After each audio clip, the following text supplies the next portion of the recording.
Hello and welcome to The Hindu. I am Sharmada Venkatasubramanian. The Syrian conflict, which began as a series of anti-government protests in 2011, quickly spiraled into a brutal civil war that has torn the country apart for over a decade. Here's a breakdown of the key events that have shaped the conflict from its early days to the recent fall of President Bashar al-Assad.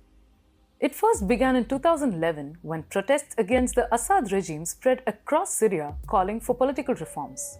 The government's violent crackdown against protesters marked the beginning of an armed revolt, with some protesters taking up arms. The situation worsened as defections from the military created a fragmented opposition.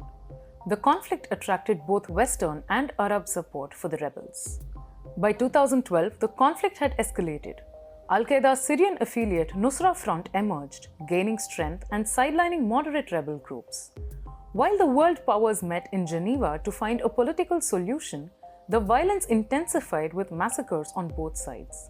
The regime responded by targeting opposition strongholds with airstrikes. In 2013, Hezbollah, backed by Iran, helped Assad's forces recapture key areas, most notably Qusair. Amid the conflict, a chemical attack in eastern Ghouta killed hundreds, but the United States did not intervene militarily, even though it had previously declared chemical weapons use a quote-unquote red line. In 2014, the Islamic State ISIS seized Raqqa in northeastern Syria, expanding its control across large parts of Syria and Iraq. The US formed a coalition to combat ISIS. At the same time, rebels in Homs suffered their first major urban defeat, with evacuation deals becoming a precursor to the regime's tactics of regaining territory. Russia's intervention in 2015 tilted the balance in Assad's favor, with airstrikes targeting rebel positions. Assad's forces regained significant ground, while Islamist militants increasingly dominated opposition factions. The rebel-held Idlib province fell under intense assault, and the Nusra Front, now known as Hayat Tahrir al-Sham (HTS), emerged as a dominant force. In 2016, Turkey launched an incursion into northern Syria to curb Kurdish territorial gains. The Syrian army, backed by Russian forces, achieved a significant victory in Aleppo, which was seen as a turning point in the war. In 2017, the US-backed Kurdish forces, with support from airstrikes, pushed ISIS out of Raqqa. Meanwhile, Israel targeted Hezbollah positions in Syria, highlighting the growing influence of Iran in the region. In 2018, the Syrian army, supported by Russia and Iran, successfully retook eastern Ghouta and several other insurgent strongholds.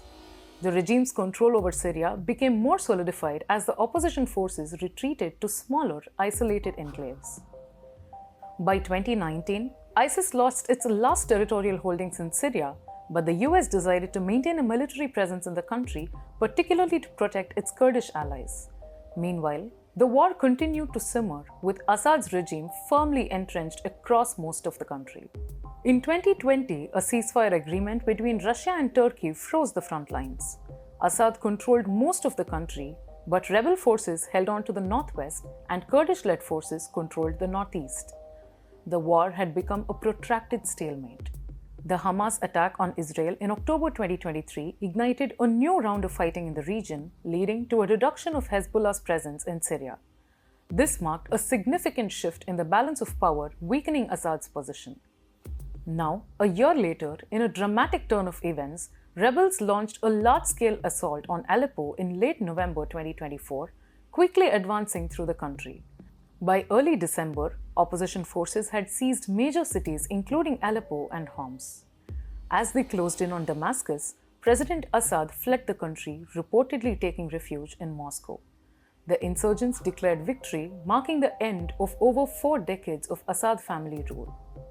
Thanks for watching. For more such videos, like and subscribe to The Hindu.